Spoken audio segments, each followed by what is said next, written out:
पिछला वीडियो में हम लोग मॉडल क्वेश्चन का क्वेश्चन नंबर 1 से 7 तक बनाए थे। 7 क्वेश्चन को सॉल्व किए थे। तो अभी उसके आगे बनाना है। तो 8वां नंबर क्वेश्चन में क्या पूछा है कि अवतल दर्पण के किन्हीं दो उपयोग लिखें। अवतल दर्पण है, उसका उपयोग कहाँ कहाँ किया जाता है, उसमें से दुए को लिखना है, सब नहीं लिखना है। 2 नंबर का क्वेश्चन पूछा है, तो जितना बोला जाता है लिखने के लिए उतना ही लिखना है। उससे ज़्यादा लिखने पे वो लोग नंबर काट देगा। तो 2 को लिखने के लिए बोला है, तो हम ऐसे लिखेंगे कि अवतल दर्पण के उपयोग निम्न है। एकदम नीचे लिख रहे हैं हम इसका उपयोग। पहला क्या है, इसको हम टॉर्च में इस्तेमाल करते हैं। दूसरा, गाड़ियों के हेडलाइट, गाड़ी का जो हेडलाइट होता है आगे वाला लाइट हुआ, उसमें हम अवतल दर्पण का इस्तेमाल करते हैं। ये 2 नंबर का क्वेश्चन था। फिर एक अब 9वां नंबर क्वेश्चन है कि 3 चालक प्रतिरोध। चालक प्रतिरोध किसको बोलते हैं? जिसको जैसे कि धारा जो करंट होता है, बढ़ता है, आगे जाता है, उसको जो प्रतिरोध करता है, उसको रोकता है, उसी को बोलते हैं चालक प्रतिरोध। तो 3 गो है, ठीक है, उसको लगाया गया है एक अथी में, तार में। एगो 2 ओम का, 4 ओम तथा 6 ओम। और तीनों को कौन सा अथी में लगाया गया है? श्रेणी क्रम में। देखिए, समानांतरण क्रम होता है श्रेणी क्रम। तो श्रेणी क्रम में क्या होता है कि देखिए ऐसे रहेगा, ठीक है। मान लीजिए तार है, इसके बीच में एगो प्रतिरोधक लगा दिए, फिर दूसरा लगा दिए यहाँ, फिर तीसरा लगा दिए। तीनों एक ही श्रेणी में लगाया जाता है, ठीक है, एक ही एकदम इसे श्रेणी क्रम इसको बोलते हैं, इसे लगाते हैं। तो जोड़ा गया है, इनका समतुल्य प्रतिरोध क्या होगा। अब बोला, क्वेश्चन में बोल रहा है कि 3 को प्रतिरोध हमको दिया गया था, ठीक है, तीनों को जोड़ दिया। अब तीनों मिल के कितना ताकतवर हो जाता है इन लोगों का। तो हम लोग जानते हैं कि जब जो श्रेणी क्रम में हम लोग जोड़ते हैं प्रतिरोध को, तो किस तरह से जोड़ा जाता है। मान लीजिए कि समतुल्य प्रतिरोध हमारा R है, ठीक है, और 3 गो जो प्रतिरोध दिया हुआ है R1, R2, R3, और तीनों का वैल्यू क्या है, एगो का 2 ओम, दूसरा का 4 ओम और तीसरा का 6 ओम। और तीनों को इस तरह से जोड़ना है, तो इस तरह से जोड़ के लाए हम। R का वैल्यू कितना है, 12 ओम। तो इसका उत्तर इस तरह से लिख सकते हैं कि समतुल्य प्रतिरोध 12 ओम होगा। इतना पूरा लिखना पड़ेगा। ये भी 2 नंबर का सवाल था, इसका भी 2 नंबर मिलेगा। और यहाँ पे है कि सोडियम को किरोसिन तेल में डुबोकर क्यों रखा जाता है। जैसे सोडियम होता है, उसको किरोसिन तेल में डुबा करके रखा जाता है। इसके पीछे कारण है कि ये बहुत ज़्यादा अभिक्रियाशील होता है। इसको अगर बाहर छोड़िएगा, मतलब ऐसे रख देंगे हम, कहीं भी टेबल में रख देंगे, तो ऑक्सीजन के जो एटमॉस्फेयर में, जो ब्रह्मांड में, ये एटमॉस्फेयर में जो ऑक्सीजन है, उससे वो रिएक्शन करके क्या हो जाएगा, जलने लगेगा। तो यहाँ इसको लिखना कैसे है, देखिए, सोडियम को किरोसिन तेल में डुबोकर रखा जाता है क्योंकि यह ज्यादा अभिक्रियाशील होता है, ठीक है। और फिर आगे लिखना है कि अगर इसे खुला में रखा जाएगा तो ऑक्सीजन के संपर्क में आकर जलने लगेगा।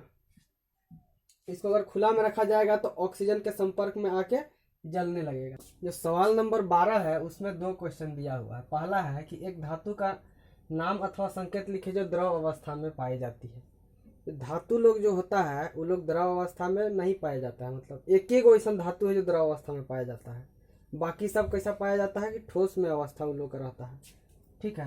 तो उस धातु का नाम है मरकरी। मरकरी सिर्फ है जो द्रव अवस्था में पाया जाता है, उसका संकेत है Hg। और दूसरा क्वेश्चन कि ऐसी अधातु का नाम अथवा संकेत लिखिए जो विद्युत सुचालक। अधातु जो लोग होता है, वो लोग विद्युत का सुचालक नहीं होता है, लेकिन कुछ कुछ है ऐसा जो विद्युत को भी प्रवाहित करता है, ठीक है। उसका नाम है ग्रेफाइट। ये ग्रेफाइट क्या है, कार्बन से बनल रहता है खाली, इसीलिए इसका संकेत C लिखते हैं हम लोग, कार्बन। धातु सिर्फ एक कार्बन से नहीं बनल रहता, बहुत सारा कार्बन जुड़ के बनता है। तो हम सिर्फ कार्बन से बना, इसीलिए इसका संकेत हम इसको दिखाते कैसे हैं, C से दिखाते हैं। नहीं तो जो एलिमेंट होता है, तत्व होता है, वो लोग सिर्फ एक ही चीज से बना रहता है, ठीक है। 11 नंबर क्वेश्चन है कि निम्नलिखित समीकरण को संतुलित कीजिए। जैसे कि N2H2NH2, इसको हम लोग पहले संतुलित करते हैं। N2H2 और क्या बना रहा है, NH2 बना रहा है। तो इसको संतुलित करने के लिए सबसे पहले हमको LHS और RHS लिखना होगा। LHS का मतलब क्या होता है, जैसे हम ऐसे खड़ा है, तो हमारा ये राइट हैंड है, ये वाला लेफ्ट हैंड है, इधर वाला लेफ्ट हैंड है। तो इसको क्या बोलते हैं कि लेफ्ट हैंड साइड। मतलब हमारा जो लेफ्ट हैंड है, उस साइड में कितना है, क्या चीज है, N2 है। तो इसको लिख देंगे हम LHS, ऐसे पहले LHS। इधर जितना एलिमेंट है उसको हम लिखेंगे लेफ्ट हैंड साइड में, इधर वाला हम लिखेंगे, जैसे कि नाइट्रोजन है, फिर हाइड्रोजन है। अब इधर जो इधर खाने वाला हाथ होता है, इधर राइट हैंड साइड में क्या है, तो RHS में हम लिखेंगे, दोनों साइड सेम है तो क्या होगा, नाइट्रोजन और हाइड्रोजन होगा, ऐसे बना देंगे, ठीक है। अब देखते हैं इधर कितना नाइट्रोजन है left hand side, left hand side इधर 2 नाइट्रोजन है, हाइड्रोजन भी 2 है, 2 लिख दिए। इधर नाइट्रोजन कितना है, 1 है, इधर हाइड्रोजन कितना है, 2 है, तो ये संतुलित नहीं है। संतुलित कब होगा, जब नाइट्रोजन 2 हो जाएगा, ताकि दोनों साइड 2 हो जाएगा तो बराबर हो जाएगा। तराजू में रखिएगा, तराजू में 1-1 किलो कुछ, तो दोनों साइड बराबर रखना होगा तब ना बराबर होगा। तो यहाँ देखते हैं इसका संतुलन बनाने के लिए हम क्या करेंगे कि नाइट्रोजन में एक ठो इधर 2 नाइट्रोजन है तो यहाँ 2 बैठा देंगे, ठीक है। यहाँ पे नाइट्रोजन हो गया, तो अब 2 नाइट्रोजन हो गया, इसको हटा के अब 2 यहाँ लिख देते हैं। लेकिन 2 नाइट्रोजन यहाँ लिखे तो इधर कितना हो गया हाइड्रोजन, 2 दूना 4 हाइड्रोजन हो गया, 4 हाइड्रोजन हो गया। अब इधर देख रहे हैं कि इधर 4 हाइड्रोजन है राइट हैंड साइड, लेकिन लेफ्ट हैंड साइड क्या है, 2 हाइड्रोजन है। क्या करना होगा, इधर भी 2 हाइड्रोजन और 2 बैठा देना होगा, तो इसको हटा के 2-2 4। अब क्या हुआ कि अब देखते हैं कि इधर नाइट्रोजन 2 है, ठीक है, ऐसा नहीं, ये वाला घेरा वाला नहीं है, नाइट्रोजन 2, इधर भी नाइट्रोजन 2, हाइड्रोजन इधर 2, इधर भी 2, तो ये हमारा क्या होगा, संतुलित समीकरण हो गया, ठीक है। तो आखिरी में लिखेंगे, इतना कुछ लिखने के बाद हम लिख देंगे कि संतुलित समीकरण, संतुलित समीकरण, ये पहला नंबर देके A नंबर देख के बनाएंगे, उत्तर देना होगा हमको, ऐसे उत्तर लिख के और A नंबर देंगे, उसके बाद ऐसे लिखेंगे संतुलित समीकरण कितना हो जाएगा हमारा, N2 + 2H2 कितना क्या दे रहा है, 2NH2। ये हमारा इसका संतुलित समीकरण हो गया। अब दूसरा समीकरण का देखते हैं। दूसरा समीकरण में क्या दिया हुआ है, Fe + H2O,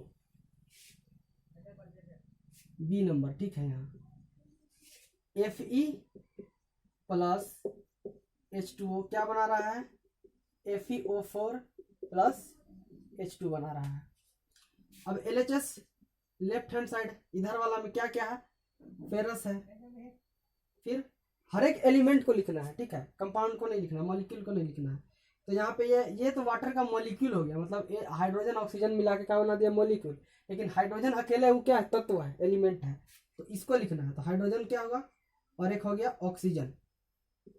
RHS में हम देखते हैं, RHS में भी वही है, Fe हाइड्रोजन ऑक्सीजन। अब देखते हैं इधर Fe कितना है, 1 है, ठीक है, हाइड्रोजन कितना है, 2 है, ऑक्सीजन 1 है left hand side. Right hand side में Fe कितना है, 1 है, ठीक है, बराबर है। हाइड्रोजन कितना है, 2 है, ठीक है, ऑक्सीजन 4 है इधर, ठीक है। तो सब चीज बैलेंस है, जैसे कि इस फेरस क्या है, संतुलित है, हाइड्रोजन भी संतुलित है, लेकिन ऑक्सीजन संतुलित नहीं है। ऑक्सीजन इधर राइट हैंड साइड ज्यादा है, तो हमको क्या करना होगा, तो हमको लेफ्ट हैंड साइड क्या करना होगा, ऑक्सीजन बढ़ाना पड़ेगा। ऑक्सीजन बढ़ाने के लिए क्या करेंगे, हम H2O है, इसमें ऑक्सीजन है, तो यहाँ 2 से गुना कर देंगे, तो ये वाला हटा के हम 2 से गुना कर दिए, ठीक है, 2 से नहीं है, 4 से हम गुना करते हैं, ठीक है, हमको 4 ऑक्सीजन चाहिए ना, 4 से गुना करते हैं, 4 से, तो 4 हो जाएगा 1 के जगह पे। अब 4 हो गया, दोनों साइड 4-4 का ऑक्सीजन है, लेकिन क्या हुआ कि हाइड्रोजन भी यहाँ बढ़ गया। हाइड्रोजन में कितना था, पहले 2 था, अब लेफ्ट हैंड साइड कितना हो गया, 4 दूना 8 गो, तो इसको हटा देते हैं, अब 8 गो हाइड्रोजन बचा हो गया यहाँ। लेकिन इधर कितना है, 2 गो है, तो हमको क्या करना होगा, यहाँ 4 से गुना करना होगा, 4 से यहाँ गुना किए तो कितना हो गया, 4 दूना 8। अब देखते हैं मिला के दोनों साइड, Fe दोनों साइड बराबर है, हाइड्रोजन 8 है, ऑक्सीजन 4-4 है, तो ये संतुलित हो गया। तो इसी को हम लिख सकते हैं संतुलित समीकरण। अतः संतुलित समीकरण क्या होगा, Fe + 4H2O क्या बना रहा है, FeO4 + 4H2। देखिए हाइड्रोजन यहाँ भी ऐसे भी मिला के देख सकते हैं, 4 दूना 8, 8 गो हाइड्रोजन, इधर भी 4 दूना 8 गो हाइड्रोजन है, ऑक्सीजन 4 गो, Fe कितना है, 1-1 है। तो ये हमारा संतुलित समीकरण हो गया। 13 नंबर क्वेश्चन है कि निकट दृष्टि दोष क्या है, इसके क्या कारण है और इसका संशोधन किस प्रकार संभव है।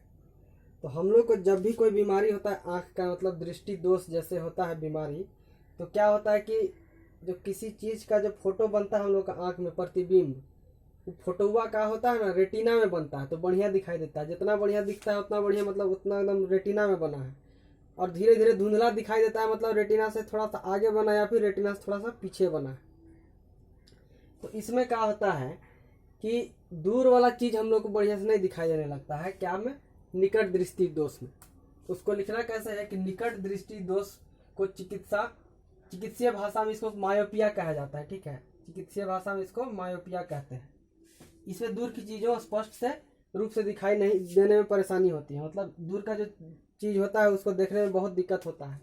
और इसका कारण क्या है, अब कहे ऐसा होता है, हम लोग का जो रेटिना में इमेज जो फोटो रहता है वो कहे नहीं बनता है, उसके पीछे कारण है कि अभिनेत्र लेंस, आँख में हम लोग का जो लेंस लगल रहता है वो वाला क्या होता है, वो उसका वक्रता बढ़ जाता है और नेत्र का गोलक लंबा हो जाता है। दो कारण है, एक तो क्या होता है कि इसका वक्रता जो होता है वो बढ़ जाता है, वक्रता बढ़ जाता है, और दूसरा नेत्र का गोलक वो लंबा हो जाता है।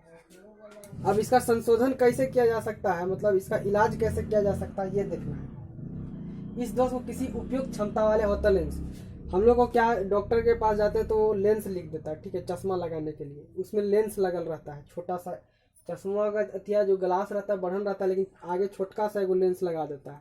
और कौन सा लेंस रहता है, वो रहता है अवतल लेंस। ठीक है, अवतल लेंस रहेगा, इसको बोलते हैं अपसारी लेंस भी कहते हैं।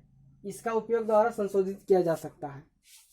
अब देखते हैं कि उपयुक्त क्षमता जो ये अवतल लेंस होता है क्या काम करता है, हम लोग को कैसे हम लोग को इमेज को रेटिना में, मतलब फोटो जो रहता है उसको रेटिना में बनाने में मदद करता है। तो ये जो अवतल लेंस रहता है ना, वो क्या करता है, वस्तु के प्रतिबिंब को वापस दृष्टि पटल, इसको रेटिना को हम लोग क्या बोल सकते हैं, दृष्टि पटल में ले आता है, तथा इस प्रकार इस दोष का संशोधन हो जाता है। तो जैसे कि क्या होता है, मान लीजिए कि ऐसे आँख का फोटो बना दिए थोड़ा सा, ठीक है, ऐसे ना रहता है, इन्हें से मान लीजिए कि ऐसा आया, ऐसे गया, ठीक है, ऐसे गया, ऐसे चला गया। मान लीजिए जहाँ दोनों लाइट का अति मिलता है रे, यहाँ पे फोटो बनता है, ये रेटिना है, तो फोटो कहाँ बन रहा है, रेटिना के पीछे बन रहा है। दूसरा क्या हो सकता है, ऐसे हो सकता है हमको, ऐसे मान लीजिए आँख है, ऐसे ऐसे मान लिया आया प्रतिबिंब, ऐसे होके ऐसे चला गया, ठीक है, तो यहाँ पे बन गया। तो क्या हुआ, ये रेटिना में फोटो नहीं बनता है तो हम लोग को सही से नहीं दिखाई देने लगता है। ये रेटिना है, एक तो रेटिना से आगे फोटो बन गया, दूसरा का पीछे एकदम उधर जाके बन गया। तो इसी को सुधार करने के लिए, इसको यहाँ पे लाने के लिए या फिर इसको यहाँ पे लाने के लिए हम लोग अति लेंस का इस्तेमाल करते हैं। तो जो दृष्टि दोष होता है उसमें अवतल लेंस का इस्तेमाल करते हैं, और कोई दोष होगा दूसरा रेटिना का लेंस का इस्तेमाल करेंगे। 14 नंबर सवाल है कि ऑक्सीजन के योग या ह्रास के आधार पर उपचयन या अपचयन की व्याख्या कीजिए, प्रत्येक के उदाहरण लिखिए। यहाँ पे जो उपचयन और अपचयन का व्याख्या करना है, किसके आधार पे करना है, ऑक्सीजन के योग या ह्रास, ठीक है, इसको ध्यान में रखना है के आधार पर उपचयन या अपचयन का व्याख्या कीजिए, और प्रत्येक का एक उदाहरण भी देना है। 4 नंबर का क्वेश्चन है।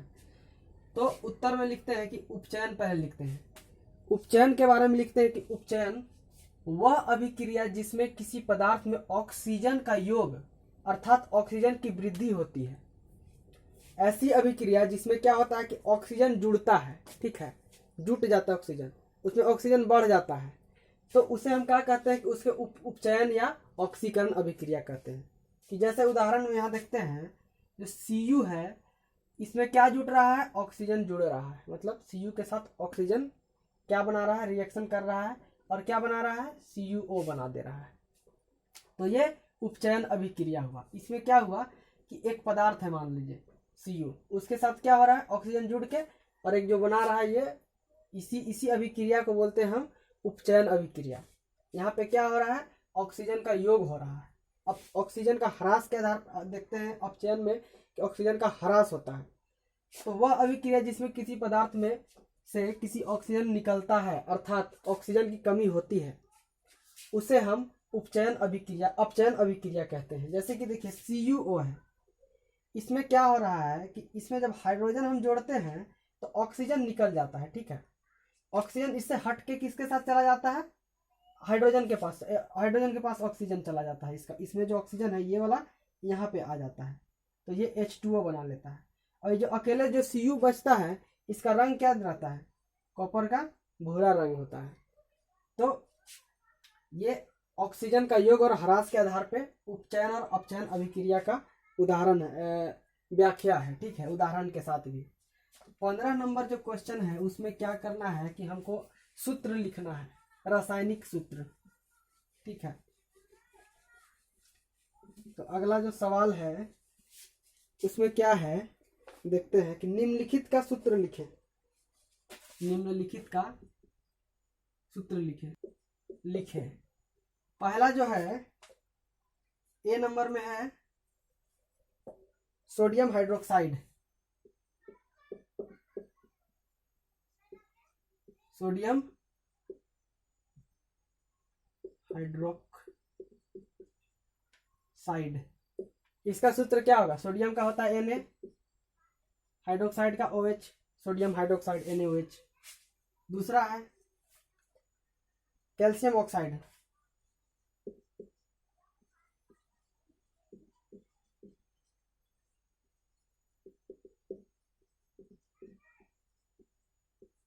कैल्शियम ऑक्साइड का फॉर्मूला क्या होता है CaO, ठीक है।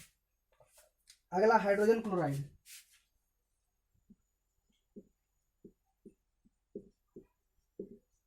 हाइड्रोजन क्लोराइड, इसका सूत्र क्या होता है HCl। फिर अगला है कॉपर सल्फेट,